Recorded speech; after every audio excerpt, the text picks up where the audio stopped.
I am Garrett, 32, a software engineer who worked my whole life for everything I owned. My house in Portland, my restored 1,967 Mustang, all paid for with my sweat and sacrifice. I always thought family meant having each other's backs. That changed the day I returned from a business trip to find my house empty, my car gone, and my family pretending it was all for my own good. Before I dive into how my own family betrayed me, let me know where you're watching from and hit that like and subscribe button. Trust me, you'll want to stick around to see how I turned this family nightmare into the greatest lesson of justice they never expected. Growing up in Portland, Oregon, I was always the responsible one. My parents Thomas and Margaret Wilson raised my sister Allison and me in a middle-class neighborhood with decent schools and safe streets. From the age of 12, I was mowing lawns, delivering papers, and doing whatever odd jobs I could find. Not because we were struggling financially, but because my father instilled in me the value of hard work. "Nothing worth having comes free," he would say, as he dropped me off at yet another neighbor's yard with my second-hand lawnmower in tow. School came easily to me. I maintained straight, as while juggling my small business ventures. By 16, I had saved enough to buy my first computer, teaching myself programming in the evenings after homework.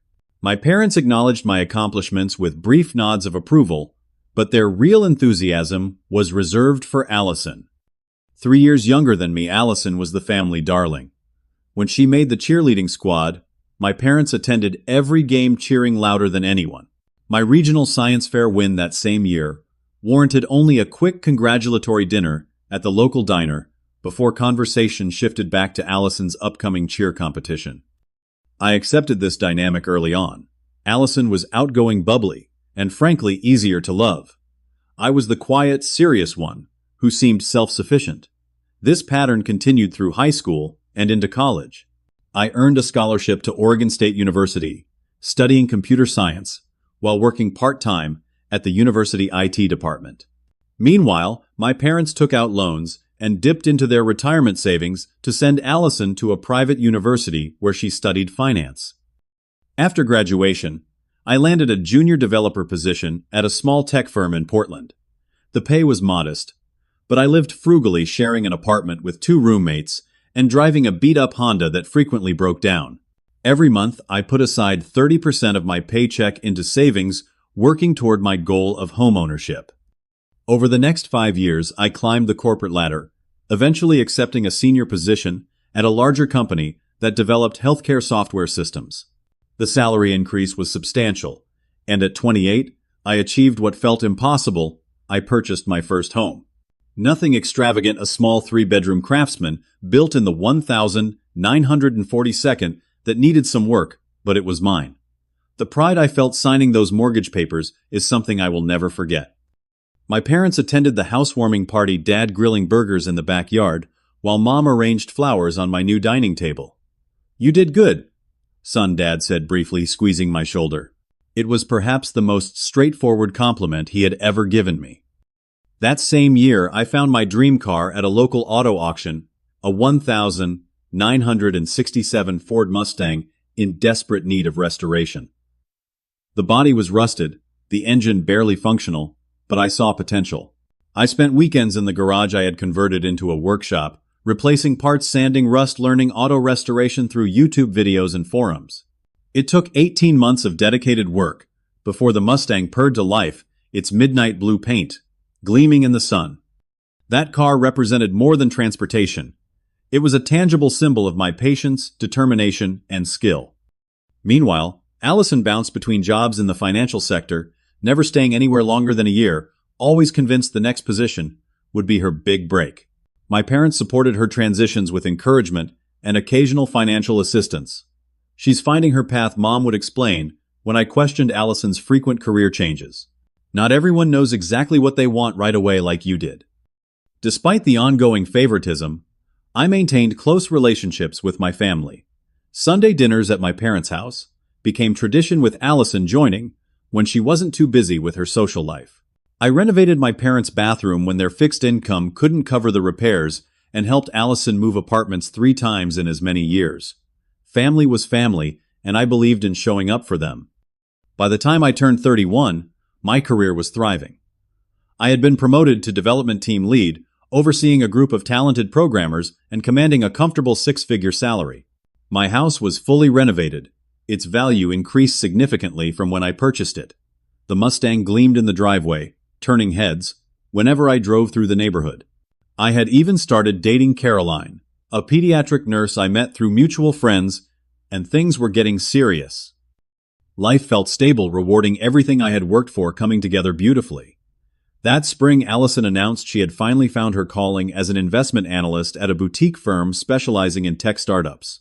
She talked animatedly about market disruption and venture capital at our family dinners, my parents listening with rapt attention, while I nodded politely, happy she seemed to have found direction. The last normal family dinner happened 3 weeks before everything fell apart. Allison mentioned a groundbreaking opportunity. She was researching something about a tech startup poised to revolutionize artificial intelligence. My parents leaned forward, captivated by her enthusiastic explanation of potential returns. I noticed them exchange meaningful glances, but thought nothing of it at the time. As we said goodbyes that evening, my mother hugged me tighter than usual. "We're so proud of how responsible you've always been, Garrett," she said, her voice slightly strained. "You know that, right? How much we appreciate your stability." "Sure, Mom," I replied, uncomfortable with the sudden sentimentality. My father clapped me on the back. "Your sister has big dreams, but you've always been our rock." Looking back, I should have recognized these comments for what they were: preparation for betrayal, attempts to soften me up before the blow.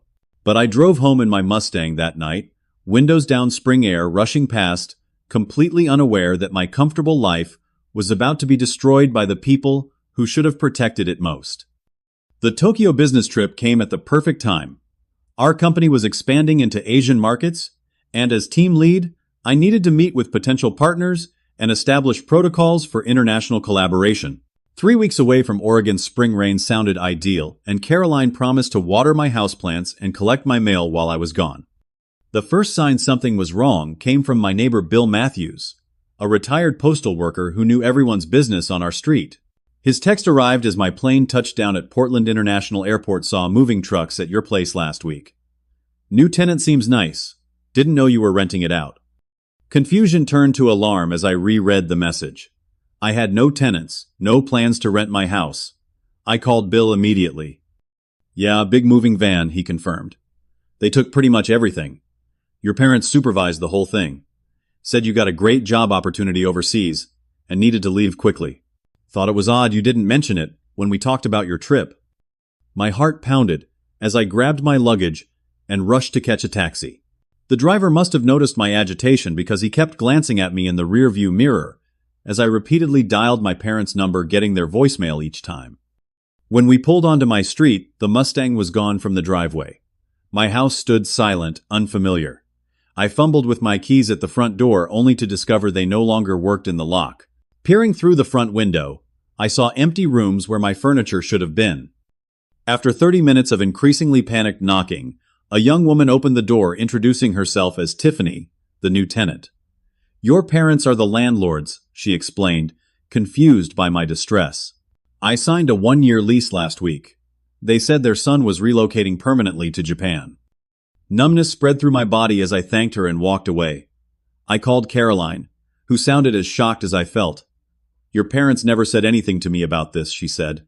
"They just texted last week, saying they would take care of your plants and mail instead, that they wanted to help out." I took a rideshare to my parents' modest ranch-style home across town, my mind racing between scenarios, each more implausible than the last. Perhaps there had been an emergency, some reason they needed to liquidate my assets quickly. Maybe they were being blackmailed or threatened. Nothing made sense. My mother answered the door, her face freezing in surprise. "Garrett, you're back early." "No, Mom, I'm right on schedule. Where is my car? Why is there a stranger living in my house?" She stepped back, calling for my father. "Thomas Garrett is here." My father appeared from the kitchen, dish towel in hand, his expression a mix of guilt and defiance. "Son, we need to talk. Come sit down." I remained standing. "What did you do? Where is my stuff?" My parents exchanged glances before my mother gestured toward the living room. "Please, let's discuss this calmly." Their living room looked different. A new leather sectional replaced their old floral sofa. A large flat-screen television dominated one wall where a modest, older model had been. We had to make a time-sensitive decision. My father began, his voice steady, like he was explaining a minor inconvenience rather than the theft of my life. Allison came across an investment opportunity that simply couldn't wait. My mother nodded encouragingly. A tech startup with revolutionary AI technology, ground floor opportunity, but it required significant capital up front. What does this have to do with my house? My car? My voice sounded distant to my own ears. We needed to pool family resources, my father continued. The minimum buy-in was $800,000. Allison needed it immediately before the investment round closed. You sold my house and car for Allison's investment. The words felt absurd leaving my mouth. Borrowed against them, my mother corrected quickly. It's not permanent, Garrett. In 6 months, the projections show triple returns. We can buy back your house, get you an even better car. This is a family opportunity. Did I agree to this? Because I don't remember signing anything allowing you to sell my property. Another uncomfortable glance between them. We knew you would want to help your sister, my father said firmly. You've always been the responsible one. The family pillar. Sometimes being family means supporting each other's dreams. The realization hit me like physical blow. You forged my signature. Neither denied it. My mother reached for my hand, which I pulled away. It's only temporary, she insisted. 6 months and you'll have everything back plus more. We did this for all of us. Where is Allison now? I demanded. She moved downtown to be closer to her firm, my father answered. She's working around the clock on this deal. I pulled out my phone, dialing my sister's number. She answered on the 5th ring, her voice cautious. Garrett, hey. You're back. Did you know? I asked, my voice shaking. Did you know they sold my house and car? A pause. They explained the opportunity to me. It's legitimate, Garrett. This company is going to change everything. We're talking exponential returns. That wasn't your decision to make. That wasn't your property to sell.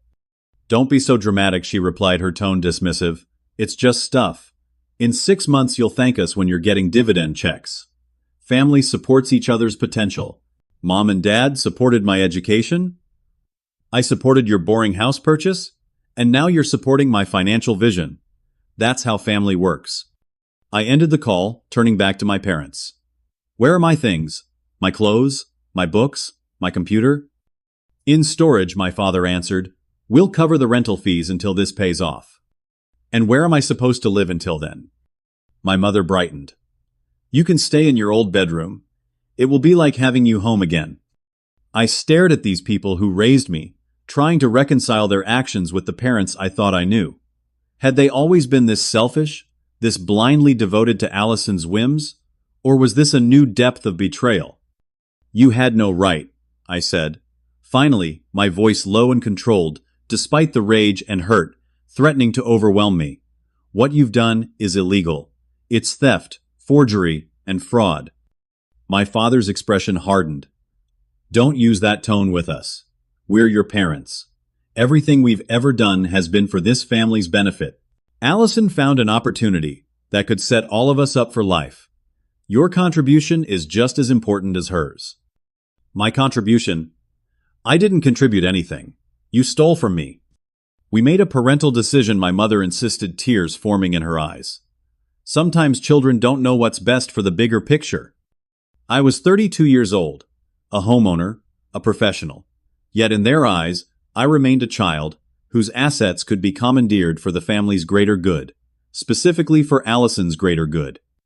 I'm going to fix this, I said quietly, turning toward the door.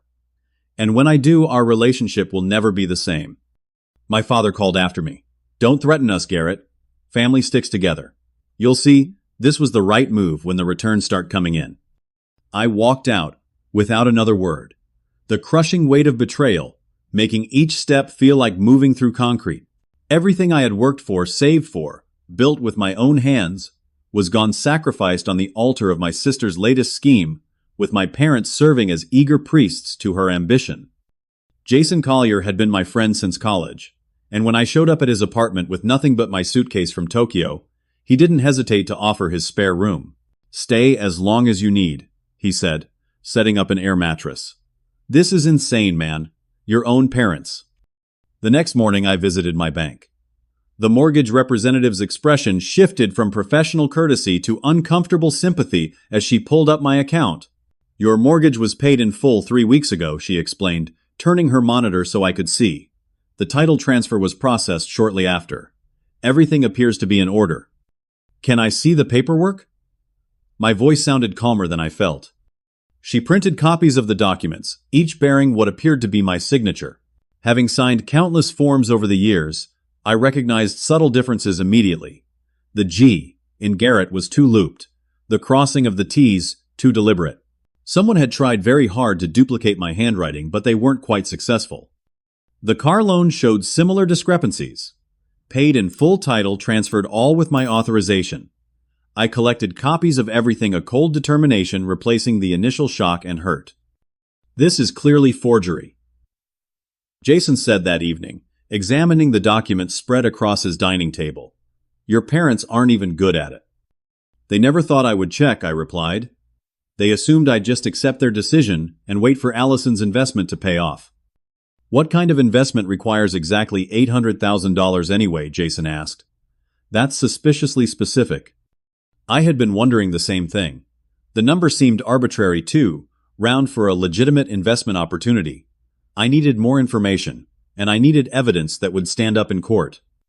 Rebecca Donovan came highly recommended as a private investigator, specializing in financial fraud. Her office was small, but immaculate, her manner direct. "Family fraud is more common than people realize," she explained after hearing my story. "Parents especially feel entitled to their adult children's assets. They justify it as an extension of parental authority." Over the next 2 weeks, Rebecca built a comprehensive picture of what had happened. My parents had begun planning this at least 4 months earlier, contacting real estate agents to determine the market value of my house, speaking with classic car dealers about the Mustang. They had practiced my signature on dozens of documents before attempting the forgeries. Most damning, they had opened a new bank account in my name, using my social security number to temporarily hold the funds from the sales before transferring the money to Allison. "This wasn't impulsive," Rebecca explained, showing me a timeline of their activities. "This was calculated, deliberate fraud. And based on my research into this so-called investment opportunity, I have serious concerns." The AI startup Allison had invested in existed, but its claims were wildly exaggerated. No working prototype, no patents filed. Just glossy marketing materials and promises of revolutionary technology. Several tech forums had already flagged it as potentially fraudulent, with investment patterns that resembled a Ponzi scheme. I found Allison's new address through Rebecca's investigation, a luxury apartment downtown, with monthly rent equivalent to a mortgage payment on a small house. When I knocked on her door unannounced, she greeted me in designer clothes, clearly surprised by my visit. "We need to talk," I said, pushing past her into an apartment furnished with high-end pieces, nothing like the IKEA furniture she had previously owned. "How did you find me?" she asked, crossing her arms defensively. "That doesn't matter. What matters is you explain exactly what happened to my money." Allison rolled her eyes, the gesture so dismissive it made my blood boil. "It's invested like I told you. This company is going to revolutionize artificial intelligence. We're talking exponential returns." "Show me the investment documents," I demanded. "They're confidential. Look, I know you're upset about your house, but this is business. Sometimes you have to take risks to make real money. Not everyone wants to play it safe their whole life, like you do." Playing it safe, I worked for what I had. Every penny, every nail in that house, every part in that car was earned. You stole it. Her expression hardened. "Mom and Dad made a family decision. They've always supported us both. Remember who paid for your braces, your first computer, your college application fees." I was a child then, and they were doing what parents are supposed to do. That doesn't give them or you the right to steal my property as an adult. Allison poured herself a glass of wine from an expensive-looking bottle. "The money is invested now. It's done. In 6 months, you'll thank us. The projected returns will buy you a bigger house, a newer car." "What exactly did you invest in?" What's the company called? Who runs it? She hesitated. Neuronix AI. They're developing revolutionary algorithms for predictive analysis.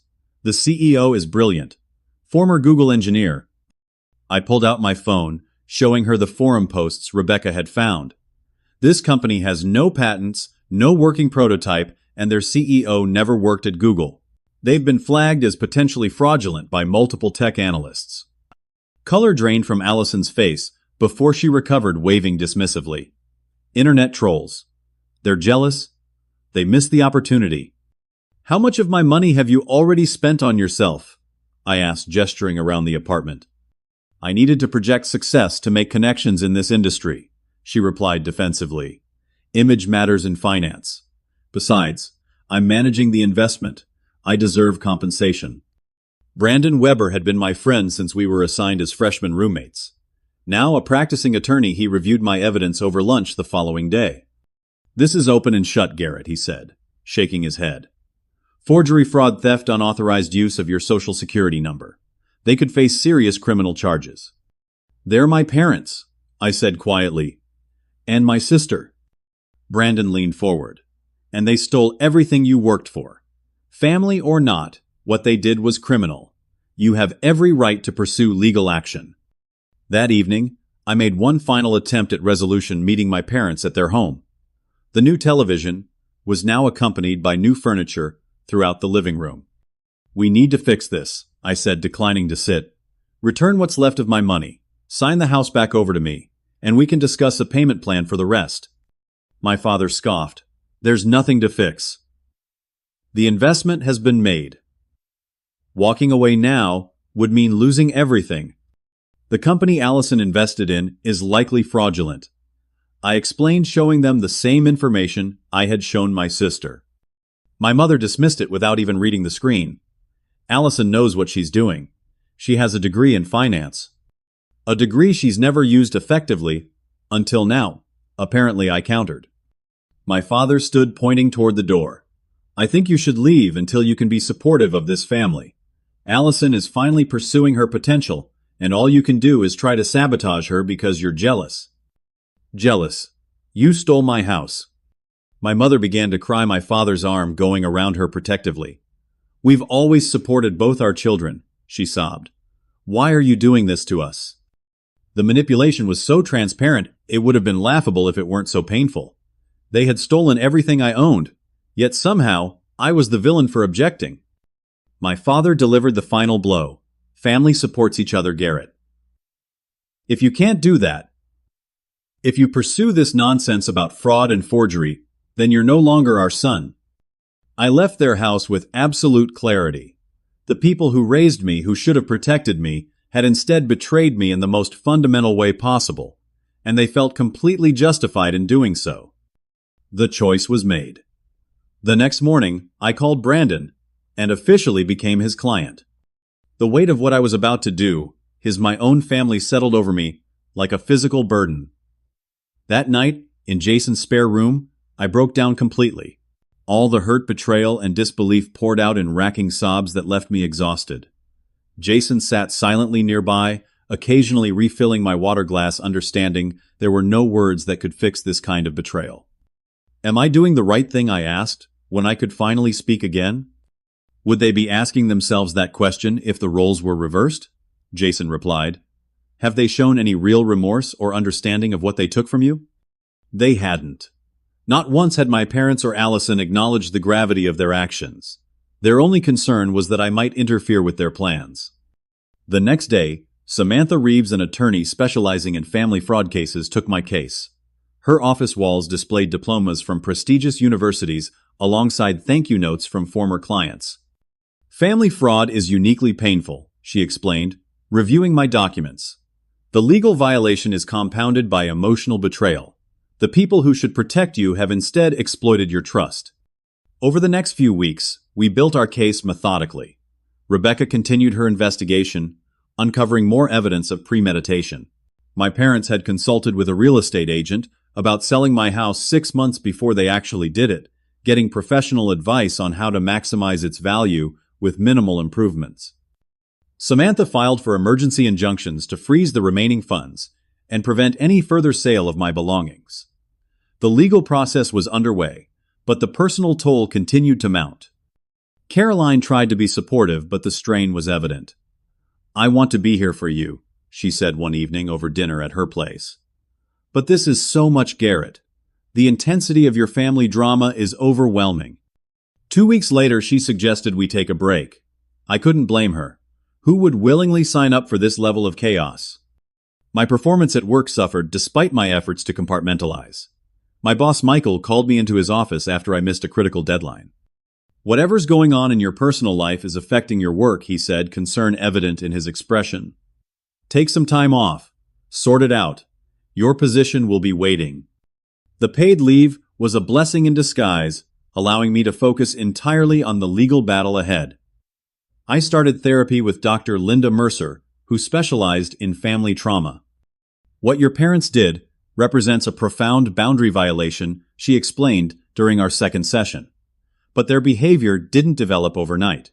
Can you identify earlier patterns of favoritism or boundary issues?" The question prompted me to dig through storage boxes of childhood mementos that Jason had picked up from my parents' house before they could dispose of them. Among school yearbooks and sports trophies, I found journals I had kept as a teenager. Reading them was like opening a time capsule of pain I had suppressed. Entry after entry documented instances of my parents prioritizing Allison's needs and wants over mine. The time they used my college fund to pay for Allison's summer in Europe because she needed the cultural experience. The Christmas they gave me socks and notebooks, while Allison received a car because her social life required more mobility. The countless times my achievements were acknowledged with quick nods, while Allison's minor accomplishments warranted celebrations. I had normalized their behavior, accepting it as just how our family works. The journals revealed a young man desperately trying to earn equal love through achievement and responsibility, never questioning why such effort should be necessary.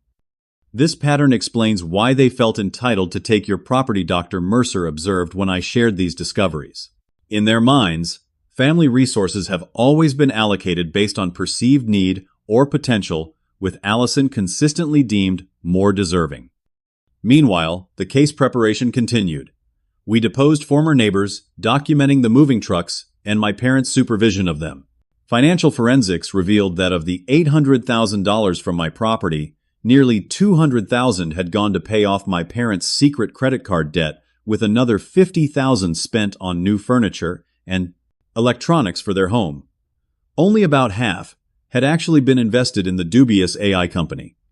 Allison had withdrawn nearly $100,000 for what she termed business expenses, which appeared to include a designer wardrobe, luxury apartment furnishings, and lavish dinners with supposed industry contacts. Anonymous text messages began arriving on my phone. "Drop the case if you know what's good for you. Family loyalty means nothing to you, does it?" Though the number was unlisted, the phrasing matched Allison's speech patterns exactly. Extended family members called, having heard a distorted version of events from my parents. "How could you sue your own parents?" my Aunt Barbara demanded. "After everything they've done for you." Uncle Robert, my father's brother, was the lone exception. "Thomas always favored Allison," he said when he called me out of the blue. "He did the same thing to me years ago. Borrowed money for her private school tuition and never repaid it. Smaller scale, but same entitlement. Your right to stand up for yourself." The final piece of evidence came unexpectedly. A financial analyst who had briefly dated Allison contacted me after seeing a legal notice related to the case. She bragged about it one night after too many drinks, he explained over coffee. Said her parents had pulled off the ultimate heist for her, that her brother was too responsible to ever notice until it was too late. She knew about the forgery, encouraged it even. He agreed to provide a sworn statement completing our case preparation. The night before we filed the official lawsuit, I sat alone in Jason's living room while he was out on a date turning over a photo of my family from happier times. We were at the coast, all four of us smiling into the camera, the ocean behind us. I looked about 14 gangly, and serious even then. Allison, around 11, was captured mid-laugh, my parents gazing at her adoringly. Had there ever been a moment when they looked at me that way? I searched my memory, but came up empty. Even in this supposedly happy family photo, I stood slightly apart, already the outsider. I placed the photo face down and sent a text to Samantha File, "Everything tomorrow. I'm ready." The decision crystallized within me, hardening my resolve. This wasn't just about recovering what was stolen. It was about finally establishing that I mattered, that my boundaries deserved respect, that being family did not grant unlimited rights to take what was mine. For the first time since discovering the theft, I slept without nightmares. The official filing of the lawsuit made local news immediately. Son sues parents, and sister over alleged property theft read the headline in the Portland Tribune. My phone exploded with messages from colleagues and acquaintances expressing shock and offering support. Others criticized me for taking family matters to court, suggesting private resolution would have been more appropriate. My parents' response came swiftly, a countersuit claiming I had verbally agreed to the property transfer as part of a family investment strategy. Their attorney, Maxwell Chambers, was known for aggressive litigation tactics and questionable ethics. During the initial hearing, he painted me as mentally unstable, suggesting I had agreed to everything while in a manic state and was now experiencing paranoid regret. My client has documented mental health issues, Chambers claimed, though no such documentation existed. His parents were acting to protect family assets during his period of instability. Judge Eleanor Harmon, a no-nonsense woman in her 60s, seemed skeptical of these claims. "I'll need to see this alleged documentation," she said, peering over her glasses at Chambers. "Extraordinary claims require extraordinary evidence, counselor." The discovery phase revealed the extent of my parents' deception. Financial records showed they had researched the value of my house nearly a year before taking action, suggesting long-term premeditation. Emails between them and Allison discussed how to leverage Garrett's assets for family benefit without my knowledge. Most damning was a consultation they had with another attorney 6 months prior, seeking advice on how to access my property legally. That attorney had apparently advised them that what they were proposing was illegal without my consent, leading them to seek less scrupulous assistance elsewhere. Expert witnesses analyzed the forged signatures, confirming what was obvious to me: deliberate attempts to replicate my handwriting with multiple practice versions found on documents in my parents' home office. Financial forensics painted a clear picture of where my money had actually gone. Of the original $800,000, $380,000 had indeed been invested in Neuronix AI, the questionable startup. $195,000 had paid off my parents' previously hidden credit card debt and second mortgage. $93,000 had funded Allison's business expenses, including her luxury apartment, new wardrobe, and high-end electronics. The remainder had gone toward my parents' new furniture, a vacation to Cabo San Lucas they took immediately after selling my house, and various cash withdrawals they couldn't account for. The courtroom confrontations were painful. My parents sat stone-faced across the aisle, refusing to meet my eyes. Allison alternated between looking bored and shooting me venomous glares. During her deposition, she maintained that everything had been done for my benefit as well as hers. Garrett has always been risk-averse to the point of stagnation, she testified. This investment opportunity was a chance to grow his assets exponentially. We were helping him overcome his financial timidity. My own testimony was straightforward. I had never consented to the sale of my property, never signed any documents authorizing it, and never agreed to invest in any company. I had worked since childhood for everything I owned, while watching my parents consistently favor my sister with emotional and financial support. "Did you resent your sister growing up?" Maxwell Chambers asked during cross-examination, trying to establish motive for what he called my vindictive lawsuit. "I loved my sister," I replied truthfully. "I resented the unfair treatment, not her personally, until she participated in stealing everything I owned." The most powerful testimony came from Tyler Richardson, my childhood friend, who had witnessed the family dynamic firsthand for years. "Garrett was always trying to earn his parents' approval," Tyler explained to the court. "He would show his report card full of A's, and they would nod and then gush over Allison getting a single B+. He rebuilt their deck one summer, and they barely thanked him before asking him to drive Allison to the mall.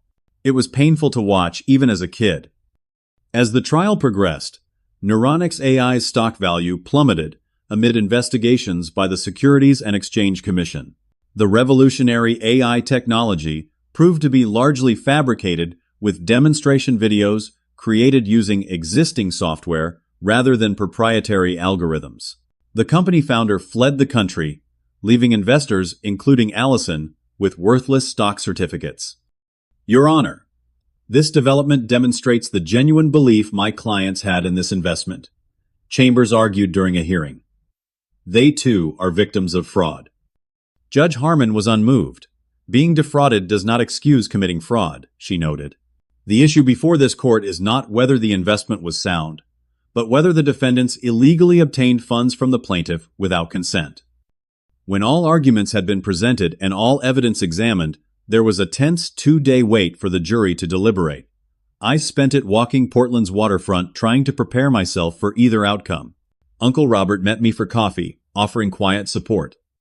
Whatever happens, you stood up for yourself, he said. That counts for something. The verdict, when it came, was unanimous and comprehensive. The jury found in my favor on all counts: theft, forgery, fraud, and unauthorized use of personal information. They awarded full restitution of the $800,000 plus an additional $300,000 in punitive damages. Judge Harmon went further, referring the case to the district attorney for potential criminal charges. The court finds the defendant's actions particularly egregious, given the familial relationship and breach of trust involved, she stated. Civil penalties alone may be insufficient, given the deliberate and calculated nature of this fraud. My parents sat motionless as the verdict was read, my mother silently crying, my father's face flushed with anger. Allison stormed out of the courtroom before proceedings officially concluded, shoving past reporters gathering in the hallway. Outside the courthouse, reporters thrust microphones toward me, asking how it felt to win against my own family. Samantha fielded most questions professionally while I stood in stunned silence, the victory feeling hollow despite its necessity. My client is grateful for the jury's careful consideration of the evidence, Samantha told the cameras. This case was never about money, but about establishing that family relationships do not negate personal boundaries or property rights. The financial victory was partial at best. Much of my money was irretrievably lost in the failed investment and Allison's spending spree. To satisfy the judgment, my parents were forced to sell their home and liquidate their retirement accounts. Allison declared bankruptcy, her financial sector career effectively over once potential employers learned of her role in the fraud. The emotional aftermath was more complex. Extended family largely sided with my parents, viewing me as cruel for enforcing the legal judgment against them. Former family friends expressed discomfort around me, unsure how to relate to someone who had sued his own parents. The narrative that I was somehow the villain persisted in certain social circles despite the clear evidence and legal vindication. 3 months after the verdict, my parents requested a meeting. We sat in a small conference room at Samantha's office, the neutral territory necessary for such a charged encounter. We were wrong, my father said, his voice rough with emotion. We thought we were making a good decision for the family, but we were blinded by Allison's confidence and our own. He trailed off. Favoritism, I supplied. My mother nodded, tears streaming down her face. We never meant to hurt you so deeply. We genuinely believed the investment would pay off for everyone. That doesn't explain why you didn't ask me first, I pointed out. Or why you forged my signature instead of discussing it with me. We knew you would say no, my father admitted. You've always been cautious with money. We thought once it was done, and the returns started coming in, you'd understand it was for the best. Their apology seemed genuine, but remained fundamentally flawed. They were sorry for the outcome, sorry they got caught, sorry the investment failed, but not fully sorry for the breathtaking violation of trust and boundaries. They still couldn't quite understand why I hadn't simply accepted their decision as parental wisdom. Allison refused any contact moving to Chicago to restart, according to my mother. She maintained that I had overreacted to a simple family financial decision, destroying everyone's lives out of spite. As I left that meeting, I realized some wounds might never fully heal. The family I thought I had was gone, replaced by a painful reality I was only beginning to process. But for the first time since this ordeal began, I felt the first tentative steps toward something that resembled peace. The courtroom fell silent as Judge Harmon entered to deliver the jury's decision. My hands trembled slightly as I stood beside Samantha, acutely aware of my parents and their attorney at the adjacent table. Allison sat directly behind them, her expression a mask of defiance. In the matter of Wilson versus Wilson, Judge Harmon began, her voice clear and authoritative. The jury has reached a unanimous verdict. Time seemed to slow as she read the findings: guilty on all counts. Forgery, fraud, theft, unauthorized use of personal information, and conversion of property. The jury had found in my favor across the board, awarding full restitution of $800,000 plus an additional $300,000 in punitive damages. Furthermore, Judge Harmon continued, fixing my parents with a stern gaze. This court is referring this matter to the district attorney's office for consideration of criminal charges. The deliberate nature of the forgery and fraud in this case may warrant prosecution beyond civil penalties. My mother collapsed against my father, sobbing quietly. He sat rigid, his face flushed crimson with either shame or anger, perhaps both. Allison stood abruptly, knocking her chair backward, and stormed from the courtroom before proceedings officially concluded. In the hallway outside, reporters clustered with microphones and cameras. Garrett, how does it feel to win a judgment against your own parents? Do you regret taking your family to court? Will you press for criminal charges? The questions hit like physical blows. Samantha stepped forward, shielding me from the worst of it. My client is processing today's verdict and asks for privacy during this difficult time. This case was never about destroying a family, but about establishing that family relationships do not negate personal boundaries or property rights. The financial implications unfolded rapidly. My parents, unable to pay the judgment from their existing assets, were forced to sell their home of 30 years. The modest ranch-style house where I had grown up sold quickly, but netted far less than needed to satisfy the judgment. Their retirement accounts were liquidated next, followed by personal belongings of value. Allison's financial ruin was even more complete. The investment in Neuronix AI was worthless after the company's founder fled the country amid SEC investigations. Her luxury apartment designer wardrobe and high-end electronics were seized and auctioned to contribute toward the judgment. She filed for bankruptcy within weeks of the verdict, her budding career in financial services effectively over once the details of the case became public knowledge. The media coverage continued for weeks, local news giving way to national outlets fascinated by the family drama aspect. My inbox filled with interview requests from talk shows and podcast hosts eager to explore the salacious details of family betrayal. I declined them all, wanting nothing more than to rebuild my life quietly. The extended family fallout was painful and immediate. My mother's sisters called to berate me for destroying your parents' lives over money. Cousins I had grown up with sent messages expressing disappointment in my heartless actions. At family gatherings I was no longer invited to attend, I became the cautionary tale, the ungrateful son who turned on his loving parents over a misunderstanding. Only Uncle Robert maintained contact, occasionally meeting me for coffee and updates on family news I was no longer privy to. Most of them don't know the real story, he explained. Your parents have crafted a narrative where they were trying to help you invest wisely, and you overreacted with legal action. They believe what's comfortable to believe. Recovery of my assets proved partial at best. The house had been sold to legitimate buyers who had no legal obligation to return it. My beloved Mustang had been purchased by a collector who moved it to his private showroom in Texas, refusing all offers to buy it back. The furniture, electronics, books, and personal items had been sold at fraction of their value, many untraceable now.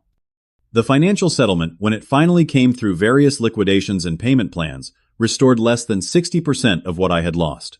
The money helped secure a new apartment and reliable car, but the sentimental value of what was taken could never be replaced.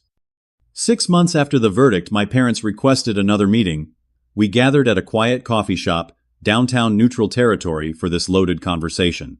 My father had aged visibly, deep lines etched around his mouth and eyes. My mother looked fragile, her hands trembling slightly as she clutched her cup. We were wrong, my father said, simply after several minutes of uncomfortable silence.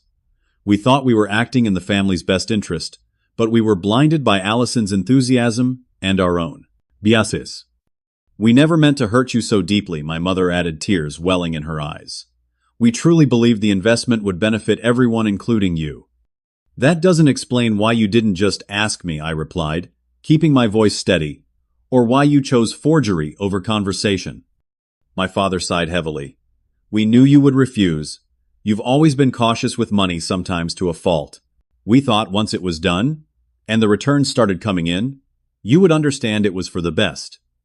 Their apology, while seemingly heartfelt, revealed the same fundamental misconception that had enabled their actions in the first place.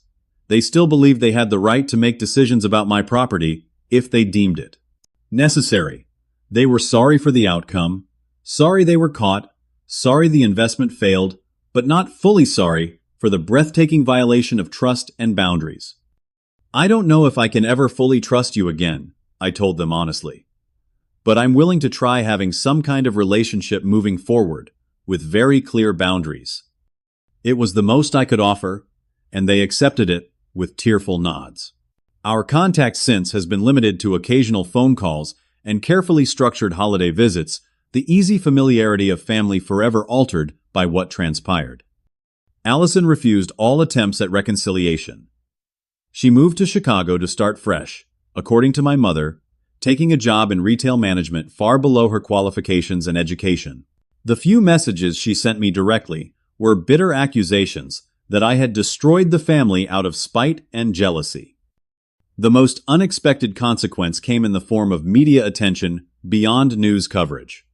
A producer from a true crime podcast series contacted me about featuring my story in an episode about family financial fraud. After careful consideration, I agreed, seeing an opportunity to help others who might be experiencing similar situations. The episode, titled "Blood Money When Family Takes Everything," became one of their most downloaded. My inbox filled with messages from listeners sharing their own stories of family financial abuse, many thanking me for giving them courage to establish boundaries they had long neglected. A literary agent reached out next, suggesting a memoir about the experience. The book Forged Boundaries was published 18 months later, becoming a surprise bestseller in the personal finance and family psychology categories. The advance in royalties provided financial stability I hadn't expected to recover so quickly. Public speaking engagements followed, first at financial literacy workshops, then expanding to psychology conferences and victim advocacy events. I found purpose in sharing my experience, helping others recognize warning signs I had missed and establish healthy boundaries I had neglected. The journey from victim to advocate was healing in ways therapy alone could not accomplish. Each time I shared my story, the pain diminished slightly, the narrative shifting from one of betrayal and loss to resilience and reclamation. 1 year after the verdict, I stood on the stage at a conference for financial fraud survivors, looking out at faces that reflected understanding no one should have to earn through experience. Family should be our safest place, I told them.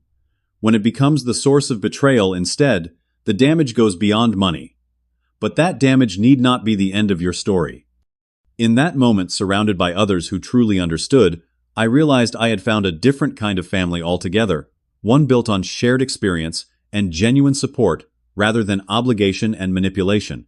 It wasn't the family I was born into, but perhaps it was the one I needed most. 1 year after the court verdict, I stood in the driveway of my new home, watching the moving truck depart. The house was smaller than my previous one, in a different neighborhood, with no painful memories attached. Its craftsman style reminded me of what I had lost, but the completely different floor plan ensured I wasn't constantly looking for things that were no longer there. Jason helped me carry the last few boxes inside. "How does it feel?" he asked, setting down a crate of books in what would become my home office. "Like a fresh start," I replied, surveying the empty rooms with their potential, like finally moving forward.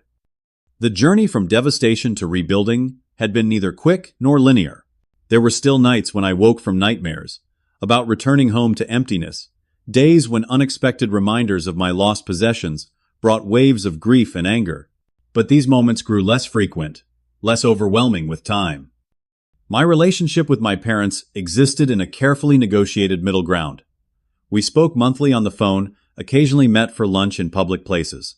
The easy familiarity of family was gone, replaced by something more formal, more cautious. They continued to apologize in their way, though their understanding of the harm done remained incomplete. "We just wanted what was best for everyone," my mother still said, sometimes suggesting their intentions should outweigh their actions. "I know you believe that I would reply, maintaining the boundary that good intentions did not justify theft and forgery. Allison remained in Chicago, refusing all contact.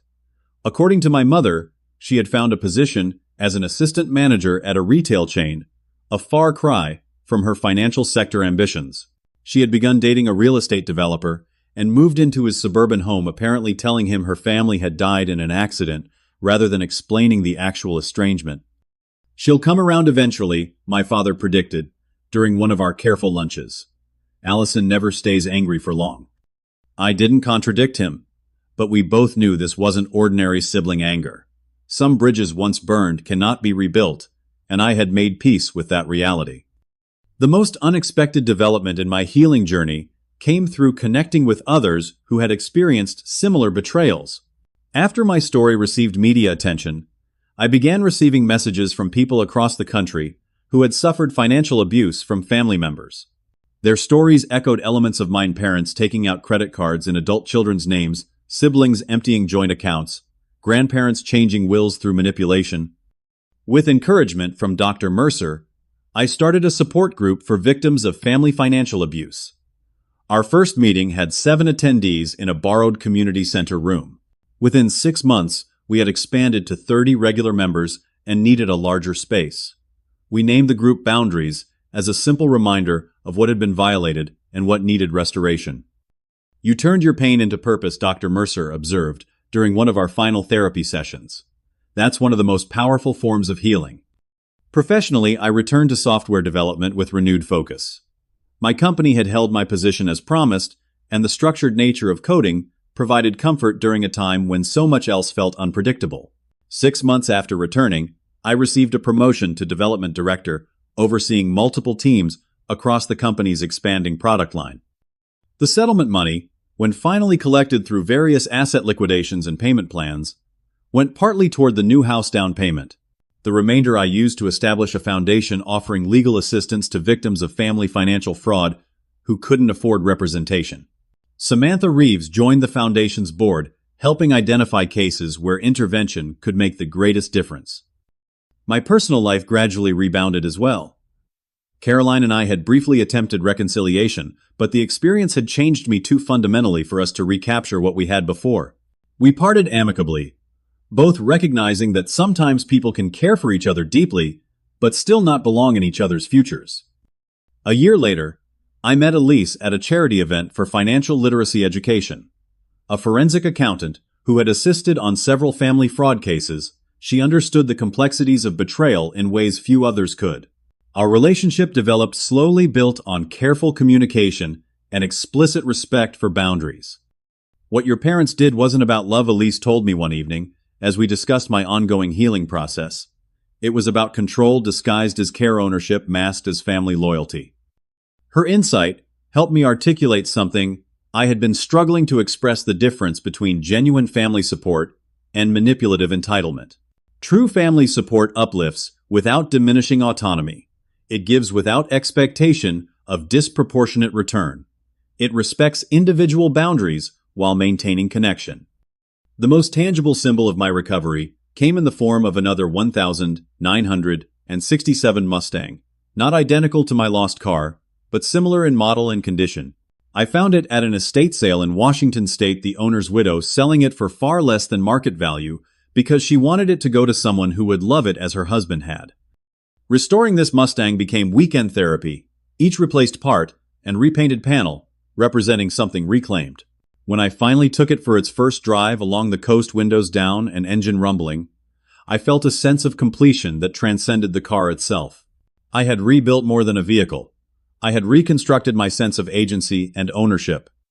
2 years after the court case, I received an unexpected letter from my sister. Unlike her previous bitter messages, this one contained something resembling an apology. "I still believe we could have all benefited if the investment had worked out," she wrote, "but I understand now why you felt violated by how it was done." My therapist calls it entitled thinking, believing I deserved access to resources that weren't mine to take. I'm working on that. It wasn't full accountability, but it was more self-awareness than I had ever expected from Allison. I wrote back briefly acknowledging her message without promising the full reconciliation she hinted at wanting. Some relationships can be cautiously rebuilt, Others are healthier, kept at a distance. The lessons from this experience shaped every aspect of my life moving forward. I learned that family obligations have limits, that blood relation does not grant unlimited access to your resources or override your autonomy. I discovered that standing up for yourself can be an act of self-love even when painful. I recognized that rebuilding after betrayal isn't just about replacing what was lost, but about creating something new that honors your worth and boundaries. Most importantly, I learned that family can be redefined. The people who stood by me through the darkest periods became a chosen family bound by respect and genuine support rather than obligation. Jason, who opened his home without hesitation. Rebecca, whose thorough investigation built an irrefutable case. Brandon and Samantha, who fought for justice when I barely had the strength to advocate for myself. Dr. Mercer, who helped me navigate the emotional aftermath with compassion and clarity. These connections, freely chosen and mutually respectful, proved stronger than ties allegedly written in blood, but violated through betrayal. They taught me that true family protects rather than exploits, supports without controlling, and loves without entitlement. As I stand today in this new life I've built, I know that the greatest victory wasn't the court judgment or financial recovery.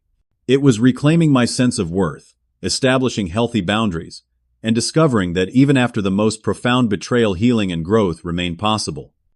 What experiences have you had with family boundaries? Have you ever had to stand up to loved ones to protect yourself? Drop a comment below, hit that like button, and subscribe if you found value in my story. Remember, sharing these experiences helps others feel less alone in their struggles. Thank you for listening, and may you always have the courage to protect your boundaries while building connections that truly deserve to be called family.